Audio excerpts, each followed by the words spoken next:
소중한 나.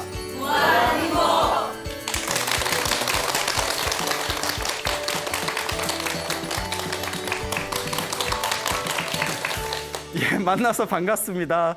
예, 광호 스님이라고 합니다. 예, 볼 때마다 반갑네요. 예, 자, 저랑 친분이 있는 노보살님이 한 분 계십니다. 그래서 나이가 지긋하신 보살님이 계시는데 우연히 그 보살님을 제가 만나게 되었어요. 그래서 이제 그 보살님하고 이제 이런저런 대화를 하게 되었는데 요 노보살님께서 아주 그 재미난 이야기를 하나 해주셨습니다. 요 노보살님께서 집안에 개인적인 사정이 있으셔서 어디 부동산에 사무실에 가셨답니다. 그 부동산 사무실에 딱 들어가셨는데 그 부동산 사무실에 이렇게 붓글씨를 한 서예 작품들이 벽에 사무실에 이렇게 걸려 있더래요.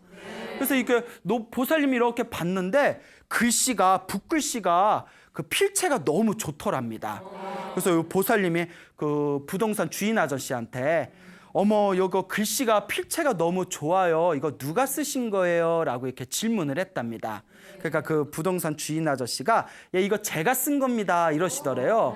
그래서 필체가 너무 좋네요. 그런데 이거 어디서 쓰세요? 하니까 뭐 일주일에 한 번씩 그 주민센터에서 그 서예 강좌가 있나 봐요. 거기서 이렇게 서예를 하신다고. 근데 이제 사람 마음이 그렇지 않습니까? 내가 뭐 이렇게 글씨를 쓴 거나 뭐 만든 게 있는데 누가 잘 만들었다, 잘 썼다 칭찬하면 괜히 기분이 좋지 않습니까? 그리고 요 부동산 주인 아저씨가 너무 기분이 좋으셔가지고 이제 책장에서 이렇게 책을 이렇게 꺼내시더래요. 그래서 그 법화경이라는 부처님의 경전이 있는데 여러분 법화경 들어보셨어요? 진짜? 예. 그거 이제 묘법연화경이라고도 불러요. 묘법연화경이라고도 하고 줄여서 법화경이라고도 하는데 요 법화경을 이렇게 베끼는 것을 사경이라고 합니다. 부처님의 경전을 베끼는 것을 베낄 사자에 경전 경자를 해서 경전을 베낀다 해서 사경이라고 하는데 그 법화경을 사경하는 7권짜리 노트가 있대요. 그 7권짜리 법화경 사경 노트를 이렇게 선물로 주면서 부동산 아저씨가 요거 이렇게 쓰다 보면 필체가 좋아집니다. 이거 좀 쓰세요 하면서 이렇게 선물을 주더랍니다. 또 요 보살님께서 평생 절에 다녔던 분이시거든요. 그러니까 그 책을 당신이 있던 거고 당신도 다 옛날에 써봤던 거래요. 그래서 요 보살님이 이렇게 미소를 지으면서 그 부동산 그 아저씨한테 이거 저도 다 써봤어요. 저희 집에도 이거 법화경 사경집 있어요. 요거 사경 노트 있어요. 했더니 그렇게 그 부동산 아저씨가 막 반가워하고 좋아하더래요. 그러면서 재미난 이야기를 하더랍니다. 당신이 몇 년 전에 인생의 낭떠러지와 같은 절벽을 만나게 되었대요. 왜 그런 거 하면 첫째가 사업이 망해버렸대요. 사업이 망해서 도저히 경제적으로 너무나 힘든 그런 상황에 처했었고 두 번째가 부인이 너무나 성격이 극성 맞아가지고 집에 가면 속을 다 뒤집어 놓는다는 거예요. 물론 양쪽 말에 다 들어봐야 돼요. 원래 부부관계가 한 사람 말만 들으면 안 되잖아요. 양쪽 말에 다 들어봐야 되지만 이 그 부동산 그 주인 아저씨가 부인이 너무나 성격이 극성 맞아서 집에 가면 그 속을 다 뒤집어 놓고 스트레스가 엄청 컸답니다. 그리고 자식들도 말을 잘 안 들었대요. 자식들도 좀 방황하고. 그러니까 사업도 망하고 부인도 성격이 극성 맞고 애들도 자꾸 방황하고 거기다 덩달아서 말기 암이 돼버렸대요. 그 인생에서 만날 수 있는 큰 불행은 다 만난 거나 다름이 없어요. 가정이 화목하지 못하고 경제적으로 힘들고 건강이 제일 중요하다는데 그냥 암도 말기까지 와버리고 그러니까 이분이 완전히 패닉 상태에 왔대요. 여러분들 이런 상황이면 여러분들 어떡하시겠어요? 얼마나 미치고 팔짝 뛰겠어. 이분은 막 자살 충동이 느껴지더래요. 그래도 이분이 전생에 성근이 있고 복이 있는 거예요. 어떤 분이 법화경을 이렇게 책을 주면서 이걸 자꾸 노트에다가 베껴 적으면 이게 좋은 일이 생길 거라고 그러니까 써보라고 누가 이렇게 추천을 하더랍니다. 근데 이것도 우리가 부처님의 법을 만나는 것도 전생에 복이 있어야 만나는 거고 전생에 성근이 있어야 부처님의 법을 만나도 자기가 기도를 하는 거지 전생에 복이 없거나 성근이 없는 사람은 아무리 좋은 걸 갖다 주고 아무리 좋은 기회를 줘도 잡을 줄을 몰라요. 그런 거 느껴지죠? 그러니까 이분이 그나마 전생에 복이 있고 성근이 있었는지 그 법화경을 이렇게 노트에다가 베꼈답니다. 근데 사람이 이제 그 항상 여러분들도 경험해 본 적 있는지 모르겠지만 사람이 이렇게 뭘 베껴 쓰다 보면 10분 지나고 20분 지나고 30분 지나면 자꾸 이렇게 무언가를 베꼈을 때 손가락은 아파도 마음이 편안해지는 게 느껴집니다. 그래서 요새 뭐 필사 해가지고 베껴 쓰는 거 유행하고 막 이러잖아요. 뭐 마음의 어떤 수양 해가지고. 그래서 붓글씨 쓰시는 분들도 하루에 3시간, 4시간, 5시간씩 쉬지 않고 붓글씨 쓰는 게 그 쓰다 보면 그 맛이 있거든요. 막 어깨는 아파도 쓰다 보면 그 몰입되는 맛이 있어서 그 부동산 주인 아저씨도 법화경을 쓰면서 사람이 얼마나 스트레스를 받았겠어요. 막 건강도 안 좋고 경제적으로 힘들고 집안도 막 다 난리가 났는데도 이렇게 법화경을 베꼈을 동안은 너무나 마음이 편안해져서 하루 종일 그냥 법화경만 썼대요. 시간이 날 때마다 몇 년 동안 쓰고 또 썼는데 400권을 썼대요. 40권도 아니고 400권. 여러분 7권짜리 법화경을 400권을 썼으면 대략 법화경이라는 책을 50번에서 60번 정도 쓴 겁니다. 한 60번 가까이 쓴 거예요, 법화경을. 자, 그런데 말기암이 나와버렸답니다. 네, 말기암이 나왔대요. 그 다음에 두 번째가 부인이 그렇게 극성 맞았는데 부인이 굉장히 온순해졌대요. 그리고 자식들이 굉장히 반듯해졌답니다. 그리고 경제적으로 너무나 힘들었는데 이제는 경제적인 여유를 되찾았답니다. 오롯하게 무엇을 400번 써서 법화경 7권짜리 책을 400권을 써가지고 그러면서 그분이 자기가 인생의 낭떠러지를 만났을 때 정말 이 법화경을 써서 자신의 운명이 바뀌었다고. 그러니까 열심히 쓰세요라는 이야기를 부동산에 가서 그 이야기를 듣고 오셨대요. 그래서 이 보살님이 저한테 당신이 직접 들은 얘기라면서 스님 나중에 설법하실 일이 있으면 이거 보태서 얘기하세요라고 말씀을 해주시더라고요. 야, 정말 대단하지 않습니까? 예. 자, 근데 제 주변에서도 실제로 뭐 금강경을 베껴 쓴다거나 법화경을 베껴 쓴다거나 뭐 부처님의 어떤 다라니, 신묘장구 다라니 같은 것을 이렇게 베껴 쓰거나 열심히 기도를 해가지고 인생의 큰 어떤 거친 어떤 상황을 만났을 때 지혜롭게 그걸 넘어가신 불자님들이 굉장히 많습니다.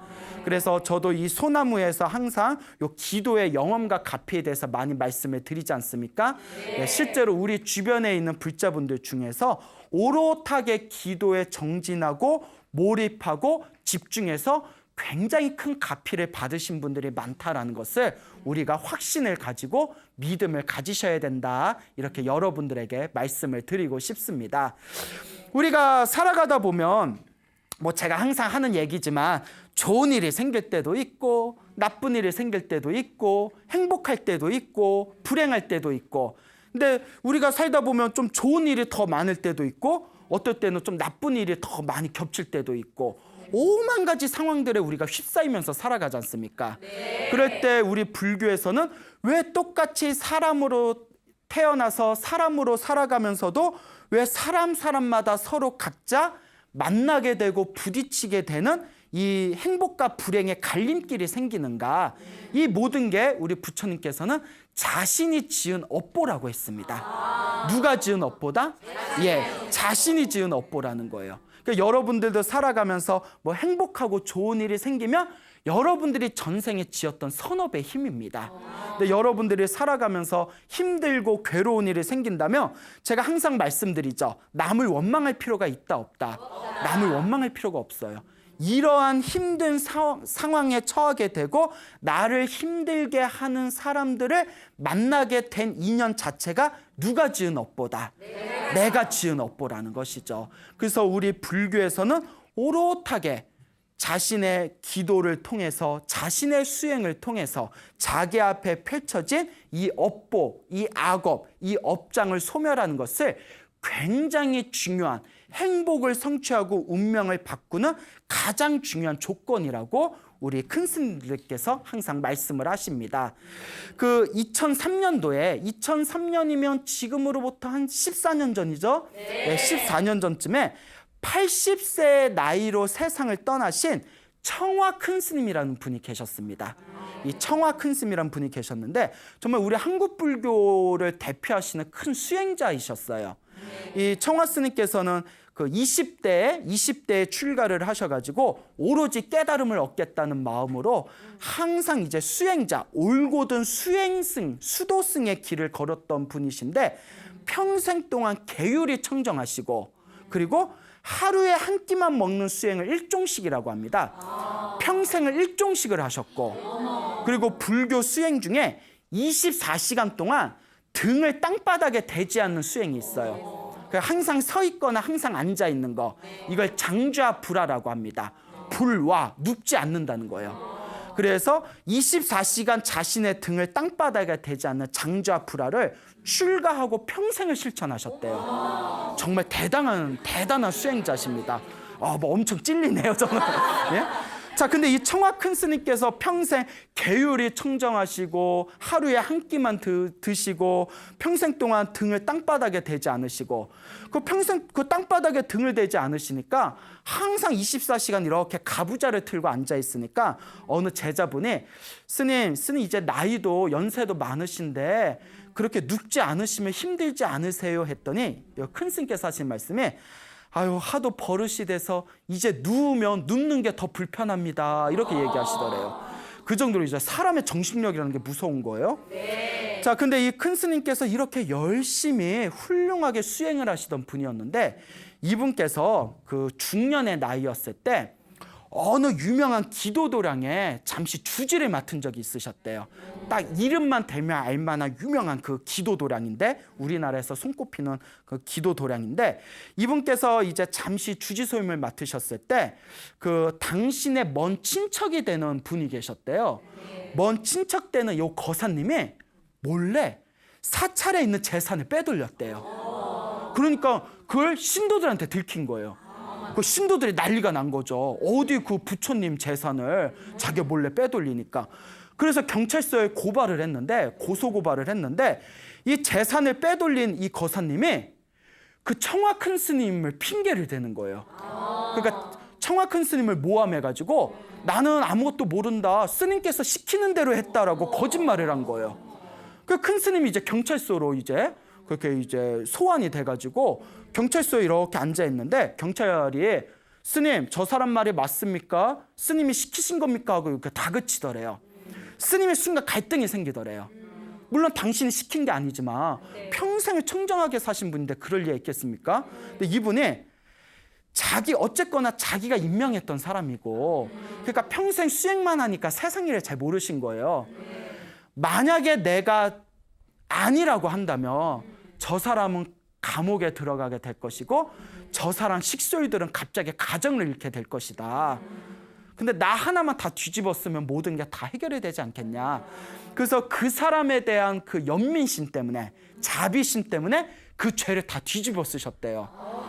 그러니까 우리 입장에서는 이해가 안 되죠. 예. 그런데 그 스님께서 다 제 탓입니다. 다 제 탓입니다 하고 그렇게 그냥 그 죄를 인정을 하셔가지고 광주교도소에 들어가셨대요. 예, 그 청정하신 스님께서. 그래서 이제 교도소에 들어가셔서 처음에는 교도소에서 병만 보고 참선만 하셨대요. 참선을 하셨는데 그게 교도소에서 3개월을 사셨는데 갑자기 마음에서 막 한스러운 생각이 들더랍니다. 막 한스러운 생각이 막 물밀듯이 막 밀려오더니 문득 이런 생각이 들더래요. 내가 출가자인데 내가 스님으로서 내가 이렇게 출가 수행자의 몸으로서 감옥에서 이렇게 살고 있다는 것 자체가 너무나 죄책감이 들고 한스럽구나. 하지만 이 모든 게 다 누구의 업보다? 다 내 업보가 아니겠느냐. 내 전생에 지은 내 업을 내가 지금 받는 거니까 업장을 소멸하기 위해서 이제부터 기도를 좀 하자 해가지고 그때부터 하루 24시간 동안 관세음보살을 불렀대요. 관세음보살, 관세음보살, 관세음보살. 하염없이 관세음보살을 불렀답니다. 관세음보살님, 다 제가 전생에 지었던 업입니다. 이 모든 업장이 소멸하여지이다. 관세음보살, 관세음보살. 그게 24시간 최대한 놓치지 않고 관세음보살, 관세음보살, 관세음보살만 불렀는데 그렇게 일주일이 지났답니다. 그래서 어느 날도 이 밤에 가만히 앉아가지고 그 마음속으로 관세음보살 관세음보살 다 외우고 있는데 순간 의식의 차원이 확 바뀌어버리셨대요. 관세음보살이 쭉 부르다가 의식의 차원이 확 바뀌어버리면서 허공에서 감옥 천전에서 찬란한 빛을 뿜으면서 관세음보살이 하늘에서 싹 내려오는 환상을 보게 됩니다. 눈을 뜬 상태에서 꿈을 꾼 게 아니라 관세음보살 부르면서 하늘에서 관세음보살이 감옥 천장에서 싹 내려오는 환상을 보면서 마음에 엄청난 깨달음을 얻으셨답니다. 어떤 깨달음을 얻으셨냐면 보라, 항상 우리 중생 눈앞에 누가 계시는데 불보살님이 계시는데 관세음보살님이 계시는데 누가 보지 못한 거다. 우리가 보지 못했던 거다.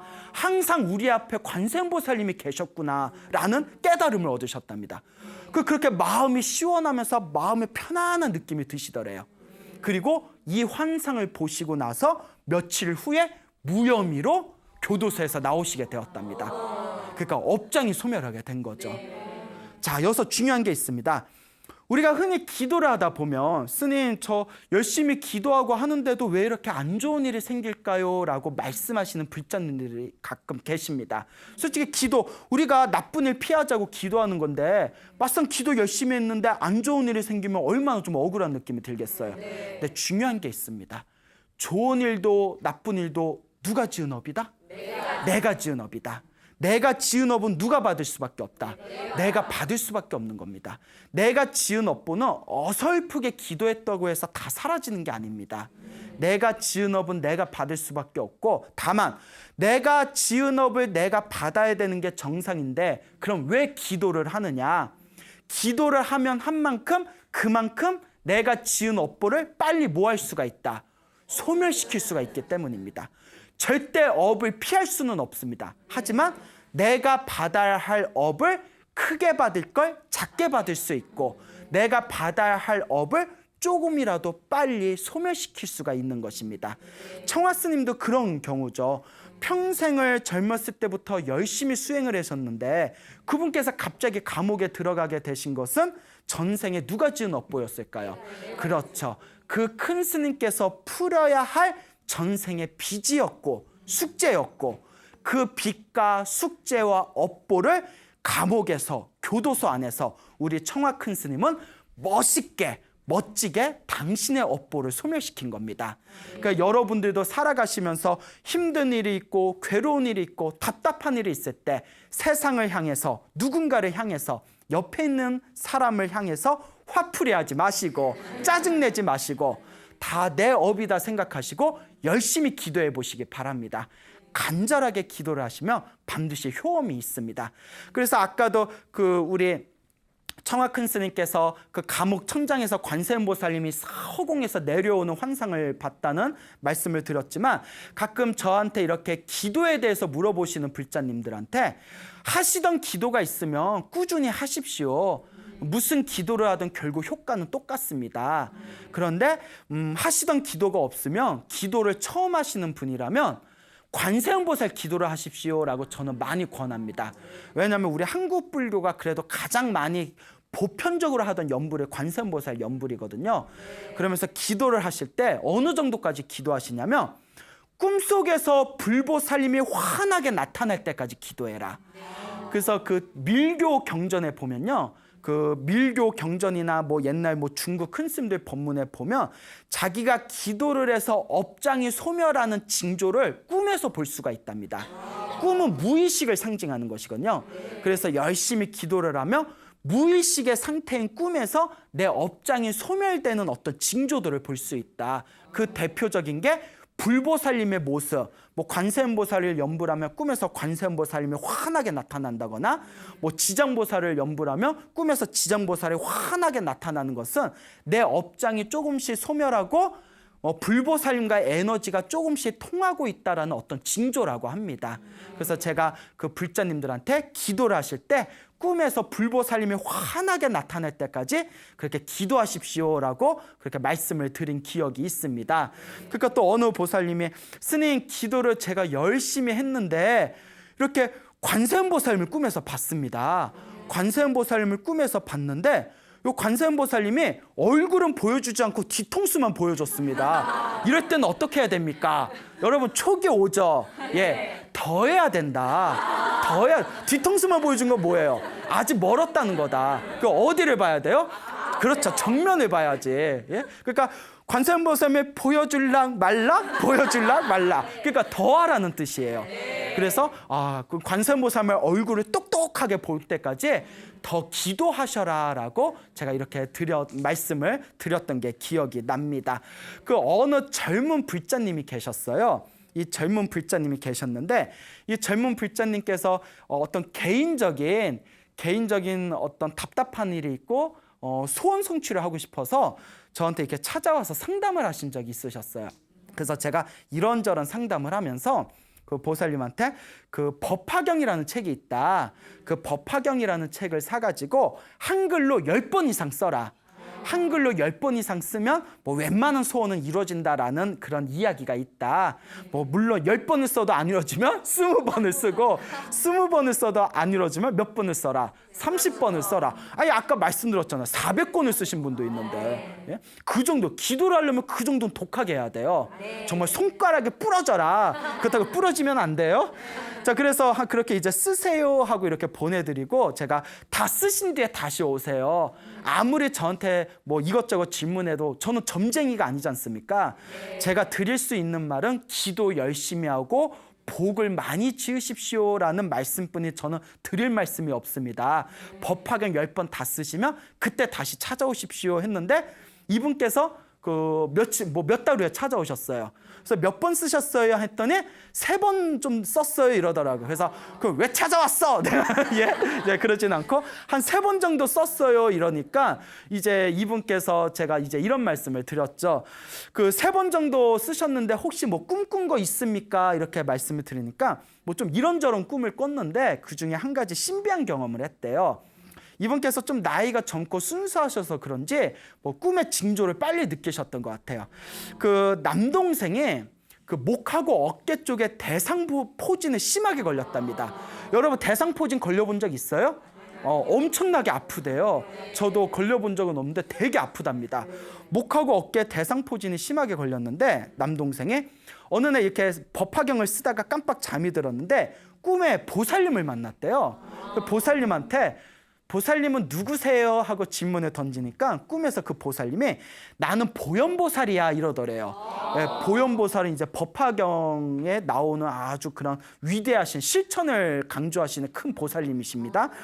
그러니까 이 보현보살, 나 보현보살이야 이러더니 꿈에서 남동생의 어깨를 이렇게 주물러 주더래요. 이렇게 주물러 주더니 이제 다 됐어 하고 이렇게 꿈에서 사라지는 그런 꿈을 꿨답니다. 그리고 남동생의 대상포진이 나왔대요. 예. 오버. 자, 이런 거 보면 정말 무시할 수가 없어요. 그리고 어머니가 무릎에 관절염이 굉장히 심하셨대요.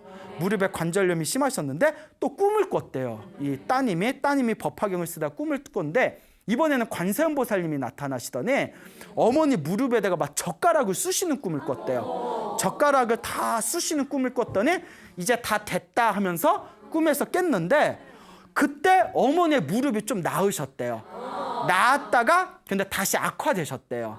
그래서 제가 아직 어머님의 업장이 아직 그 업보가 남아있어서 그런 것일 것이다. 그러니까 더 열심히 기도해라. 그래서 이 젊은 보살님이 물론 자기가 원하는 만큼의 소원을 성취하지는 못했지만 이런 자잘한 어떤 가피를 경험하면서 정말 기도의 힘, 불보살님의 이 어떤 에너지, 이 기도의 가피와 영험과 은혜는 절대 헛되지 않구나. 분명히 무언가 있구나라는 확신이 생기셨답니다. 이제 그런 기도의 확신이 생겼으니까 이제 꾸준히 기도할 일만 남았겠죠. 자, 이제 또 그렇게 어떤 경험을 하신 그런 또 불자님, 젊은 불자님이 있습니다. 하지만 중요한 거, 꿈에 너무 집착하면 된다, 안 된다? 안 됩니다. 절대 꿈에 집착하면 안 돼요. 왜냐하면 부처님께서는 우리가 살아가는 것 자체가 꿈이라고 했어요. 사는 것 자체가 꿈인데 꿈속에서 꿈을 꾼 걸 왜 집착하느냐. 이제 다만 이제 밀교 경전이나 뭐 옛날 큰 스님들 법문에 기도를 열심히 하면 업장이 소멸되는 징조를 꿈에서도 볼 때가 있다라는 것만 참조를 하면 될 뿐이지, 너 뭐 스님 저는 기도했는데 꿈을 꿨니 안 꿨니, 이 꿈은 무슨 뜻이니, 이렇게 꿈에 집착하면 꿈을 안 꾼 것만 못합니다.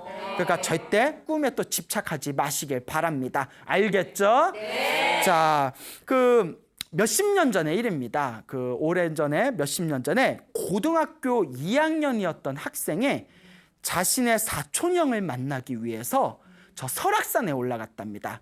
근데 설악산에 올라가서 사촌형을 기다리다가 산이 너무 좋아서 그만 고등학교 2학년생이 머리 깎고 출가까지 해버렸대요. 그 전생에 성근이 있는 거죠. 전생에 불법과 인연이 있었는지 이 고등학교 2학년생이 이제 머리 깎고 출가를 했는데, 그게 이제 몇 년이 지나서 군대를 가게 됐대요. 그래서 이제 군대를 갔는데, 이제 군대를 갔다가 아마 뭐 중간에 휴가를 나왔나 봐요.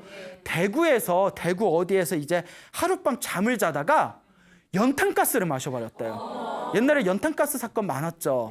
그 연탄가스를 마시고 이제 의식을 잃어버린 거예요. 그리고 새벽녘에 발견이 됐대요. 그 부랴부랴 병원에 이송이 되고, 나중에 이제 군인의 신분이니까 육군병원까지 이송이 돼서 그게 긴급 치료를 받았는데 며칠 만에 의식을 회복했답니다. 그런데 며칠 만에 의식을 회복했는데 전신마비가 돼버렸대요. 그 젊은 스님이. 그 전신마비가 돼가지고 그러니까 이제 눈만 겨우 껌뻑껌뻑할 수가 있고 말도 못하고 몸을 움직이지가 못하는 거예요. 예? 그러니까 죽 같은 거 주면 죽도 겨우 그냥 가까스로 그냥 살짝 씹을 정도. 그렇게 이제 몇 개월이 지났대요. 몇 개월이 지나니까 이제 그냥 눈 좀 움직이고, 그냥 말은 못하는데 그냥 입 좀 우물우물 움직이고, 왼손을 겨우 움직일 정도. 예, 그러니까 말도 못하고 온몸이 다 마비돼 버린 겁니다. 몇 개월이 지난 뒤에도. 그 어느 날 이 젊은 스님이 심각한 고민에 빠집니다. 내가 평생 이렇게 살아야 되나 보다. 살아도 산 게 아니구나. 그렇잖아요. 말도 못하고 움직일 수도 없고 온몸이 다 마비돼 버렸고, 그러니 그냥 죽어버리자. 그런 생각을 갖게 됩니다. 그 사람이 극단적인 그런 어떤 선택을 할 때가 있잖아요. 어떤 극한의 상황에 만났을 때 너무나 마음이 힘들고 괴로우면 차라리 죽는 게 더 편안할 것 같은 느낌 있잖아요. 근데 이분이 스님은 스님이에요. 무슨 생각을 하냐면, 죽을 때 죽더라도 관세음보살이나 실컷 부르자. 관세음보살을 실컷 부르다가 죽을 때 죽더라도 관세음보살을 불러보자. 이분이 맨날 하는 게 누워 있는 거잖아요. 누워가지고 오로지 마음속으로 관세음보살을 불렀대요. 관세음보살, 관세음보살, 관세음보살. 부르다가 졸리면 자고, 자다가 깨면 또 관세음보살, 관세음보살, 관세음보살. 계속 이렇게 관세음보살을 부르는데, 이분이 이제 그냥 나 죽어버리겠다, 난 그냥 죽을 거다, 난 삶에 더 이상 미련이 없다 했던 이런 마음을 품고 연부를 하니까 아무런 망상이 없더래요. 오로지 관세음보살만 집중되더래요. 그러니까 사람이 모든 걸 다 비워버린 거예요. 여러분들 나중에 이제 기도하면 좋다니까 집에 가서 막 기도할 때, 기도하다 보면 5분만 지나봐요. 아유, 갯돈 받을 게 얼만데, 아이고, 내일 모레 내가 또 뭐 돈 얼마, 공과금 얼마 나가야 되는데, 아이고, 뭐 나 휴가를 어딜 가야 되나, 애들 밥은 뭘 해줘야 되나, 오늘 저녁은 못 차려야 되나, 그렇잖아요. 그래 안 그래요? 아유, 그리고 또 기도하려고 하면, 기도를 1시간을 더 기도를 할까, 가서 그냥 드라마를 볼까, 막 오만 생각이 다 나지 않습니까? 그러니까 우리가 기도 성취가 안 되는 거예요. 오롯하게 하나에 딱 집중을 해야 되는데 오만 가지 망상이 드니까. 그 많은 불자님들이, 스님 기도를 열심히 했는데도 왜 기도의 그 어떤 효과를 보기가 힘들까요? 결론은 하나입니다. 집중을 못해서 그래요. 그러면 누가 집중을 못하는 걸까요? 내가 집중을 못해서 그래요. 예, 내가 집중을 못해서. 하지만 중요한 게 있습니다. 집중을 못하더라도 연부를 하는 것 자체는 공덕이 됩니다. 그러니까 집중이 되든 안 되든 그냥 기도하면 됩니다. 예, 어쨌거나 이 젊은 스님은 더 이상 삶에 미련이 없었기 때문에 아무런 망상 없이 오로지 기도에만 집중할 수가 있었던 거예요.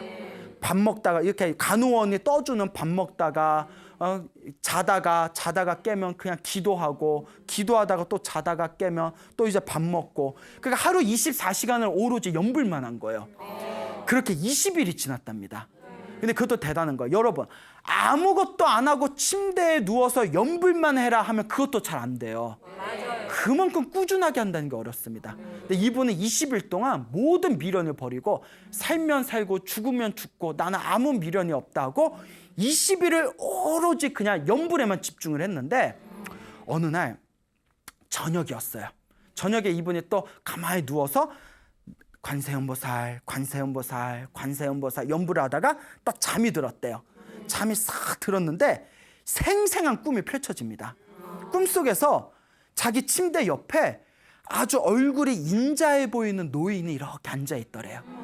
노인이 자기를 보면서 방긋 웃으면서 이복의 젊은이, 자네는 왜 그렇게 시리에 빠져 있는가?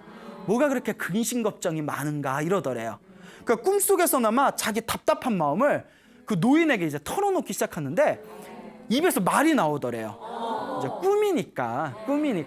꿈에서 이제 뭐라고 하냐면, 아니 할아버지 제 말 좀 들어보세요. 뭐 listen 뭐 이러면서 어려서 부처님의 법을 만나서 일찍 출가하고 제가 군대에 갔다가 군대 제대하면 다시 절에 돌아와서 제가 열심히 수행하려고 그렇게 새로운 출발을 다짐했는데 제가 연탄가스를 마셔가지고 몸이 다 마비가 돼서 말도 못하고 몸도 움직이지 못하고 살아도 산 게 아니고 죽어도 죽은 게 아닙니다. 어떻게 하면 좋습니까? 하고 막 서러움을 토해냈어요. 그러니까 그 할아버지가 가만히 듣더니 갑자기 손을 들어서 그 젊은 스님을 이렇게 이마를 만져주더래요. 그러더니 걱정하지 마. 젊은이 걱정하지 마. 뭐 걱정하지 말아요. 그대요. 뭐 이러면서 걱정하지 마. 병이 다 나을 테니까 안심하고 있어. 이러면서 그 할아버지 이렇게 나가시더래요. 그래서 그 문 밖으로 나가는 뒷모습을 보면서 젊은이가 마음이 너무 편안해지더래요. 이 스님의 마음이 편안해지면서 갑자기 저분은 관세음보살님이시다 라는 확신이 들었답니다. 꿈에서지만 내가 관세음보살 열심히 부르니까 관세음보살님이 나를 할아버지의 모습으로 찾아온 거다. 그리고 자기도 모르게 마비되었던 오른팔을 번쩍 들면서 꿈속에서 관세음보살, 관세음보살, 관세음보살 하면서 막 외쳤대요. 관세음보살 막 외치는데 할아버지가 참 문 밖으로 나가면서 모습이 사라졌답니다. 그 막 오른팔을 막 휘저으면서 관세음보살, 관세음보살 외치다가 거기서 이제 의식을 잃어버렸대요. 꿈속에서 딱 의식을 잃어버렸는데 자, 그때가 저녁 8시 때였대요. 저녁 8시 때쯤에 그날 당번을 보던 간호원이 일을 마치고 나서 이제 그 당번이었던 간호사가 이제 교대를 하고 나서 그 이제 응급 환자들 옆에 이렇게 앉아가지고 이렇게 이제 상황을 주시하고 있는데 저녁 8시가 좀 넘었을 때 그 연탄가스를 마셔가지고 몸에 전신마비가 된 그 환자분, 그 젊은 스님이 그러니까 잠이 들어서 이렇게 코 하고 자고 있는 것 같았는데 갑자기 마비되었던 손을 번쩍 들더니 관세음보살, 관세음보살 잠꼬대를 하더래요. 관세음보살 잠꼬대를 하니까 놀래가지고 말도 못하고 몸이 마비되었던 환자가 막 오른팔을 휘두르면서 관세음보살 잠꼬대를 하니 간호원이 얼마나 놀랐겠어요. 요 간호사가 그냥 뛰쳐나가가지고 담당 의사하고 동료 간호사들을 불러서 이것 좀 보라고. 그래서 한동안을 막 소리를 지르면서 오른팔을 막 흔들면서 관세음보살 하다가 갑자기 이렇게 다시 잠에 빠져들었대요. 그리고 얼마 후에 이 젊은 스님이 잠에서 깨었는데 갑자기 말을 하기 시작하더래요. 그러니까 말이 트인 거예요. 아주 어색하고 비록 이 턱이 다 굳어버렸지만 이렇게 이제 말을 하게 되더랍니다. 그러니까 말을 하면서 몸을 조금씩 움직이더래요. 그때부터 급속도로 몸에 회복을 했다고 합니다. 그 병원의 전설이래요. 네. 유식한 말로 레전드라고 하죠. 그 병원의 전설이 됐답니다. 이 스님께서 완벽하게 이제 몸이 스님이 완벽하게 몸이 나아서 이제 회복을 하셨다고 합니다. 그래서 이렇게 회복을 하셔가지고 이 스님께서 내가 관세음보살님 덕분에 내가 이렇게 죽음에서 살아나게 된 것이다. 내가 새로운 시작을 하게 된 것이다. 라는 그런 불보살님의 감사함을 느끼면서 이분께서 이제 그 사찰에서 이름만 대면 알만한 유명한 사찰에서 주지를 사시면서 평생을 포교와 전법의 활동을 하셨답니다. 그리고 지금도 이제 나이가 드신 노스님인데 지금도 우리 그 한국 불교를 위해서 아주 열정적으로 포교 활동을 하고 계시는, 지금도 실존하고 계시는 스님이십니다. 여러분 믿습니까? 네. 믿음을 가지시기 바랍니다. 여러분 사실 그렇습니다. 우리가 힘들고 괴로울 때 기도를 해야 된다는 걸 알지만 막상 또 하려고 하면, 또 기도를 시작하려고 하면 잘 된다 안 된다? 잘 되지가 않습니다. 왜 그런 거 하니? 무엇이 두껍기 때문일까요? 예, 우리의 업장이 두껍기 때문입니다. 업장이 두껍기 때문에 내가 기도해야 된다는 걸 알면서도 기도가 잘 안 돼요. 그래서 제가 이제 우리 젊은 불자분들한테, 우리 또 청년의 그 청년 불자들한테 그 매일매일 108배를 해라. 그 실제로 절을 하면 몸도 건강해지고 컨디션도 좋아지고 업장도 빨리 소멸되고 또 기도가 잘 되거든요. 그러니까 하루에 108배 하는데 20분이니까 하루에 20분만 투자해서 젊은 불자들이요 108배를 해라라고 하면 우리 젊은 불자들이 항상 이런 얘기를 해요. 하면 좋다는 걸 아는데, 하면 몸이 개운하고 역시 108배가 좋아 하는 걸 아는데, 하기 전까지는 정말, 시작하기 전까지는 정말 하고 싶은 마음이 안 든대요. 괜히 막 피곤하고 괜히 쉬고 싶고, 할 때는 좋은데 하기 전에는 마음이 잘 나질 않는다고 합니다. 그럴 때 제가 항상 우스갯소리를 하는 얘기가, 기도하면 좋다는 걸 알면서도 기도를 잘 하지 못하는 가장 큰 이유는 나의 무엇이 두껍기 때문이다? 업보가 두꺼워서 그래요. 업장이 두꺼워서 그래요. 내가 기도를 해서 업장을 소멸해야 내가 행복을 성취할 수가 있는데, 내 업보가, 내 업장에 내 행복을 성취하는, 내가 기도해야 되는 나의 의지를 자꾸 뒤흔드는 거예요.